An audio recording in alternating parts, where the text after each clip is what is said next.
The old clock on the bunker wall showed 3 a.m. when General Thompson looked up at the screens displaying Earth's last defense line. Massive alien ships, each bigger than a small city, filled the dark skies. Their strange purple beams had already turned New York, London, and Tokyo into smoking ruins. Humanity had fought hard for 3 months, but now only 20% of Earth's military remained. "Sir, they're breaking through the final shield," a young officer shouted, his voice shaking. The general closed his tired eyes. After 40 years of military service, he never thought he'd see Earth's last stand. But then his secure phone buzzed.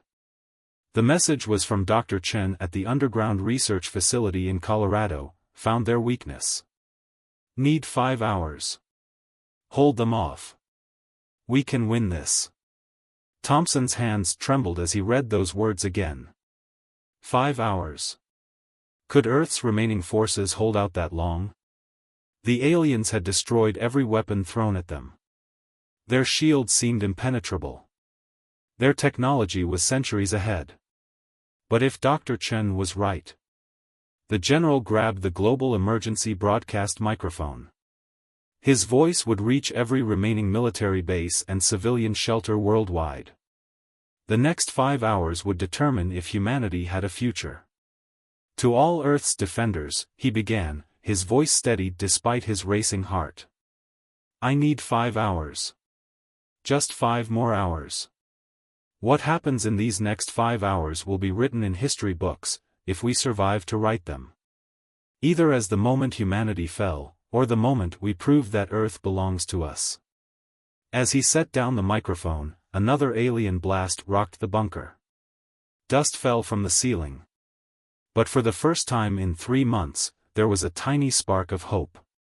5 hours. That's all they needed. The battle for Earth's survival had begun. The story flashes back to 3 months earlier. It was a regular Tuesday morning when the first alien ships appeared. They came without warning, massive dark shapes that blocked out the sun over major cities worldwide. Early attempts at communication failed. Within hours, the attacks began. Military bases were hit first. The aliens' weapons cut through Earth's most advanced defenses like paper. Fighter jets exploded before getting within firing range. Aircraft carriers vanished under purple energy beams. Nuclear missiles were swatted from the sky like flies. In his underground lab in Colorado, Dr. Chen watched the destruction through security feeds. The 68-year-old scientist had spent his life studying advanced physics, but nothing had prepared him for this. The facility, hidden deep in the Rocky Mountains, was one of humanity's last research centers. "They're not just defeating us," he told his small team as they analyzed footage of the attacks. "They're studying us. Learning how we fight. That's why they're taking their time instead of destroying everything at once." The lab's walls were covered with screens showing battle footage and data readings. Dr. Chen noticed something odd in the way the alien shields flickered when hit by certain weapons. It was tiny, barely noticeable, but it was there. He began running tests day and night, analyzing every piece of alien technology that surviving military teams could recover from crashed scout ships. The aliens seemed unstoppable. Their massive ships now controlled the skies over every continent. Cities were being systematically destroyed. Millions had fled underground into old bomb shelters and subway tunnels.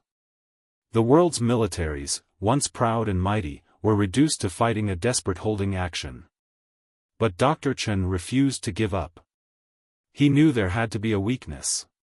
Everything had a weakness. As he studied the alien shield frequencies, he began to see a pattern. The same pattern kept appearing in all their technology. "It's like they never expected anyone to look this closely," he muttered, his tired eyes fixed on the screen. "They're so advanced, they've become overconfident." After 3 months of non-stop work, living on coffee and determination, he was close to something big. Very big. The kind of discovery that could change everything. But he needed more time to be sure.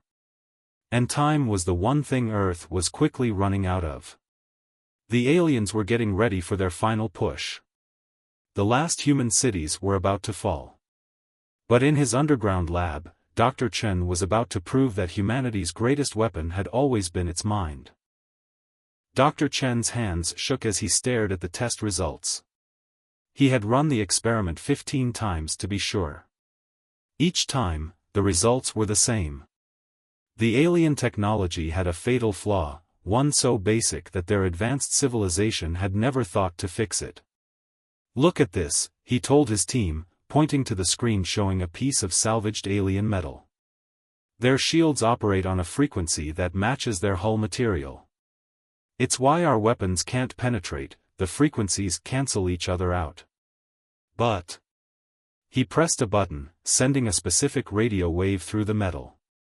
The piece began to vibrate, then crack. Within seconds, it crumbled into dust. They never developed past their first shield design because it worked so well, Dr. Chen explained.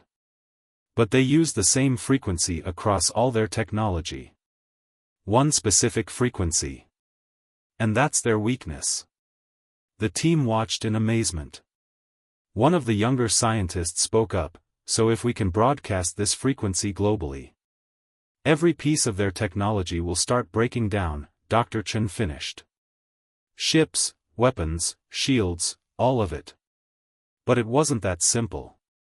The frequency had to be precise, and it had to be powerful enough to reach every alien ship in Earth's atmosphere. No single transmitter could do that. They needed something bigger. Then Dr. Chen remembered something from his early career, the global network of radio telescopes. Usually used for listening to space, they could be modified to broadcast. And there were hundreds of them around the world, hidden in remote locations the aliens hadn't bothered to destroy.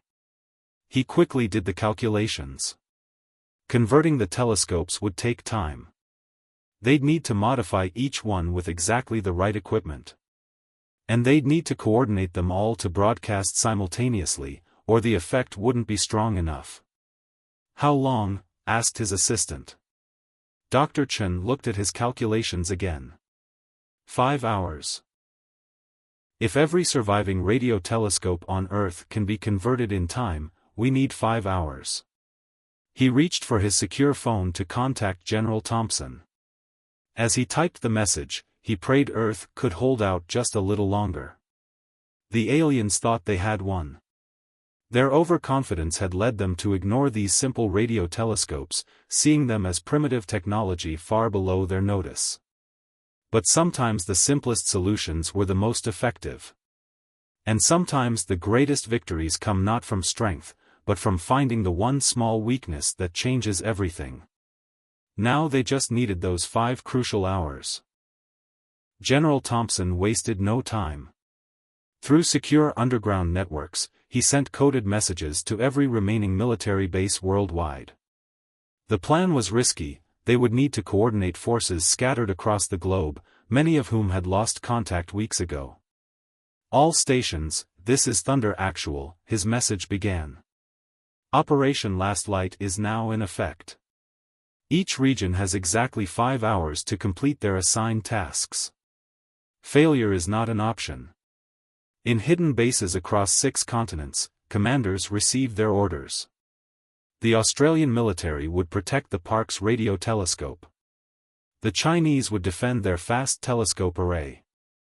South Africa's remaining forces would guard the Meerkat facility.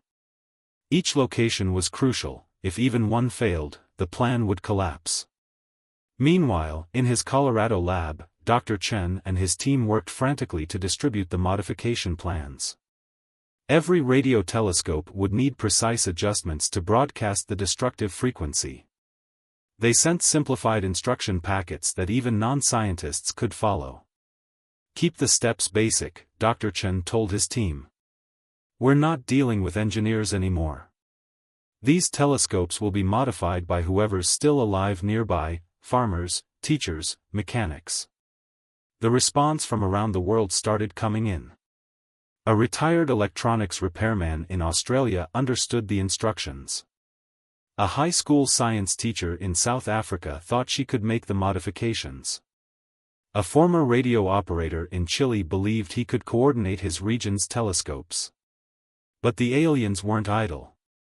Their ships continued their systematic destruction, moving closer to the hidden telescope sites. Each passing minute brought them nearer to discovering the plan. "Sir," a young officer called out in the bunker. "The enemy ships are changing formation. They're spreading out across the atmosphere." General Thompson studied the tactical display. The alien ships were forming a web around Earth, preparing for what looked like their final attack. They had no idea they were actually moving into perfect position for humanity's counterattack. "Let them come," Thompson muttered. "Just give us a few more hours." The next phase would be the hardest, protecting the telescopes long enough for the modifications to be completed. They would need every remaining tank, plane, and soldier for this last stand. As orders went out, the general thought about how this plan represented humanity's greatest strengths. Not our weapons or technology, but our ability to work together, to adapt, to find solutions in unexpected places. Now they just had to hold out long enough to prove it. Around the world, an incredible transformation was taking place. In each location housing a radio telescope, ordinary people became part of humanity's last defense line. Near the Arecibo telescope in Puerto Rico, local mechanics worked with their hands covered in grease and sweat, following Dr. Chen's instructions to modify the ancient equipment. Old Mr. Rodriguez, who had repaired radios for 50 years, led the team. Careful with those connections, he told the others, his weathered hands steady despite his age. "One wrong wire and this won't work." In South Africa, retired teacher Mrs. Patel organized a group of her former students to protect the Meerkat facility. They set up lookout posts in the surrounding hills, using hand signals to warn of approaching alien scouts. The Chinese Fast Telescope, hidden in a natural bowl among mountains, became a hive of activity. Local farmers used their knowledge of the terrain to help military units set up defensive positions. They covered equipment with branches and leaves, using skills passed down through generations of farming to hide their work from the alien ships above. In Australia's outback, Aboriginal trackers guided supply convoys through back roads to the park's telescope, using ancient pathways unknown to modern maps. Their knowledge of the land, passed down for thousands of years, now served to keep humanity's last hope alive. Dr. Chen's voice crackled over the emergency broadcast system. "Remember, the modifications must be exact. The frequency has to be perfect, or this won't work. Check everything 3 times. But it wasn't just the telescopes that needed preparation.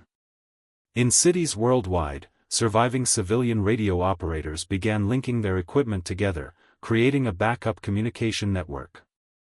Ham radio enthusiasts, who had maintained their old equipment as a hobby, suddenly became crucial links in humanity's defense. The aliens continued their attacks, but something was changing. Human resistance was becoming more organized, more focused.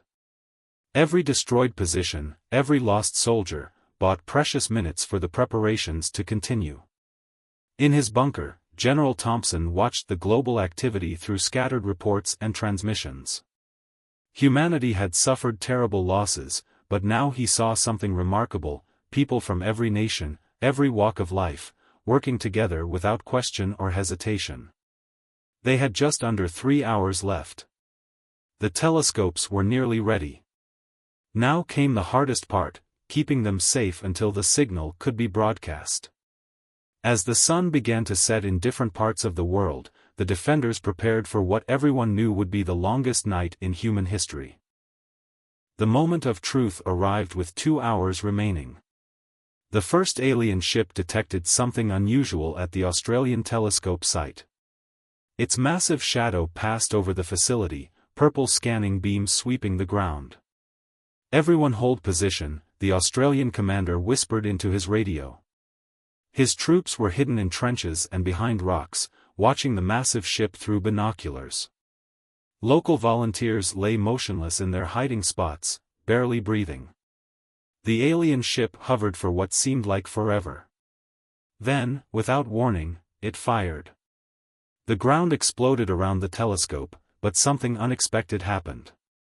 The facility's new protective measures, built from simple materials by local engineers, actually worked. The blast was deflected. Now, the commander shouted. Every hidden position opened fire with their remaining weapons. They couldn't hurt the ship, but they could distract it. Local firefighters used modified water pumps to spray clouds of dust into the air, confusing the alien sensors. Similar scenes played out across the globe. At each telescope site, defenders fought with everything they had. They weren't trying to win, just by time.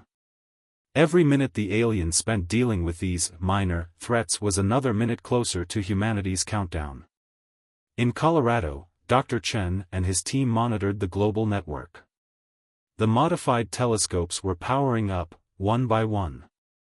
Each one had to be perfectly synchronized. A difference of even a second would ruin everything. Parkes telescope online. Fast array responding. Meerkat facility ready. The reports kept coming in. But so did the casualties. The South African site lost their outer defenses. The Chilean array was taking heavy fire.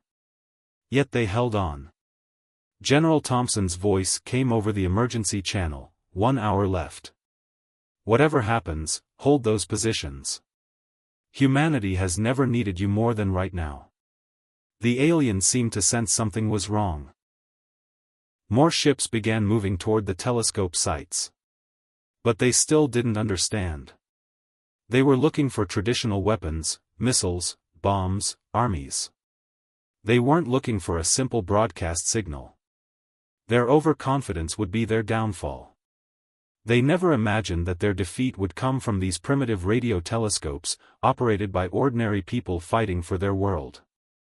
The final hour began. Humanity's greatest gamble was about to pay off, or fail spectacularly. There would be no second chances. Earth's atmosphere became a battlefield like no one had ever seen. The alien ships moved to attack positions above every major telescope site, their massive forms blocking out the stars. Purple energy beams sliced through clouds, searching for targets.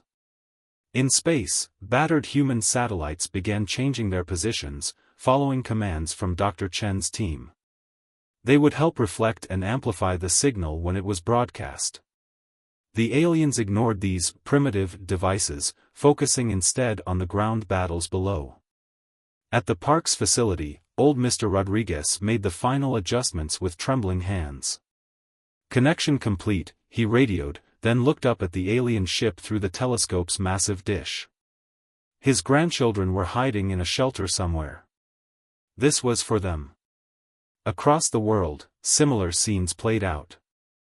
The defenders fought with desperate courage. When conventional weapons ran out, they improvised. Farmers used tractors to create earthen barriers. Construction workers turned cement mixers into smoke generators to confuse alien sensors. 30 minutes to broadcast, Dr. Chen announced over the emergency channel. All stations, begin power-up sequences. The air itself seemed to buzz with tension. The modified telescopes hummed to life, decades-old equipment straining with its new purpose. At each site, engineers watched their instruments anxiously. Everything had to be perfect. In his bunker, General Thompson received the reports. 3 telescope sites had been lost, but the remaining network was enough. They only needed to hold out a little longer. Then the aliens launched their biggest attack yet. Hundreds of ships descended, their weapons turning night into day. They'd finally realized something big was happening, even if they didn't know what. 15 minutes. Dr. Chen's voice was tense. Keep those telescopes online. The defending forces fought like never before. When the outer defenses fell, they retreated inside the facilities, protecting the telescope controls with their lives. Every person knew their role in this final battle. The alien ships drew closer. Their victory seemed certain. After all, what could these primitive humans possibly do to stop them? In 10 minutes, they would find out. In his lab, Dr. Chen began the final countdown. The most important broadcast in human history was about to begin. Everything depended on what would happen in the next few minutes. The fate of Earth hung in the balance. Broadcast begins in 5 minutes, Dr. Chen announced. Around the world, the remaining telescope sites reported ready. The defenders had been pushed back to their last positions, fighting from inside the control rooms themselves. At the Australian facility, Mr. Rodriguez watched his modified equipment's power levels rise. Through the windows, he could see alien ships surrounding them. Local police fired their last bullets to protect the facility. A young mechanic held the door shut as purple beams tried to cut through. 4 minutes. In South Africa, Mrs. Patel typed commands into her console with one hand while pressing a bandage against her shoulder with the other. Her former students formed a human barrier at the entrance, armed with nothing but courage. 3 minutes. The Chinese fast array hummed with power. Local farmers stood shoulder to shoulder with soldiers, using farm tools as weapons when ammunition ran out. They could hear alien machines trying to break through the roof. 2 minutes. Dr. Chen's fingers flew across his keyboard, coordinating the global network. Each telescope had to activate in perfect sequence. The aliens were now directly above every facility, charging their main weapons. 1 minute. General Thompson watched the tactical display as alien ships moved into perfect position, directly in the broadcast path of every telescope. In their arrogance, they'd given humanity the perfect shot. 30 seconds. Around the world, defenders retreated to shielded rooms. The modified telescopes were now operating at full power, their dishes aimed at the alien ships above. 10 seconds. Time seemed to slow down. Every person on Earth held their breath. Broadcasting now. A high-pitched tone filled the air. For a moment, nothing happened. Then, the first alien ship began to vibrate. Its purple weapons flickered and died. Across its massive hull, cracks appeared like spiderwebs. Other ships started showing the same symptoms. Their shields fluctuated, then failed completely. Within minutes, alien ships worldwide began falling from the sky, their once mighty technology rendered useless by a simple radio frequency. The very ships that had terrorized Earth for months now dropped like stones. Humanity's plan had worked. The aliens' greatest strength, their advanced technology, had become their weakness. They had never imagined that their defeat would come from such a simple solution, discovered by an old scientist and implemented by ordinary people. The tide had turned. The battle wasn't over, but for the first time since the invasion began, victory was within reach. 1 year later, Dr. Chen stood at a podium in front of the rebuilt United Nations building. Behind him, the Parkes radio telescope had been transformed into a monument, a symbol of humanity's greatest victory. "We didn't win because we had the strongest weapons," he told the gathered crowd. "We won because we never stopped trying. Because when everything seemed lost, people from every nation, every walk of life, worked together." He looked out at the faces in the crowd. Mr. Rodriguez from Puerto Rico, now teaching young engineers about radio technology. Mrs. Patel from South Africa, her students beside her, all wearing medals of valor. The Chinese farmers who had become heroes. The Australian trackers who had guided humanity's last hope. The alien ships lay where they had fallen, studied by scientists from every country. Their advanced technology, once so terrifying, now helped rebuild Earth's cities. But more valuable than any alien technology was what humanity had learned about itself.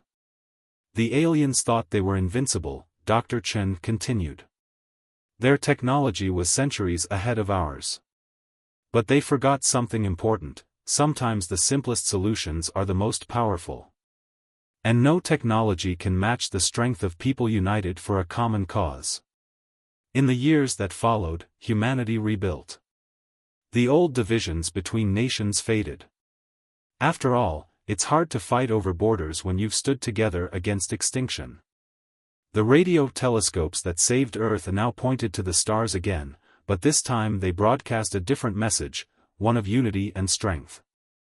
Our greatest weapon was never our guns or bombs, Dr. Chen concluded. It was our unwillingness to give up. Our ability to work together. Our creativity in finding solutions where none seemed possible. The aliens thought they were fighting a primitive species. Instead, they discovered humanity's greatest truth: we are strongest when we stand together. As he left the podium, Dr. Chen looked up at the clear blue sky.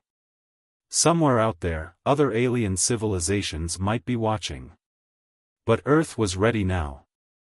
Not because of advanced weapons or impenetrable shields, but because of a lesson learned in humanity's darkest hour: there is no force in the universe more powerful than people united in hope, working together to protect their home.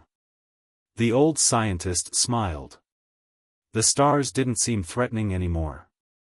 They were just waiting to be explored by a humanity that had finally learned to reach for them together.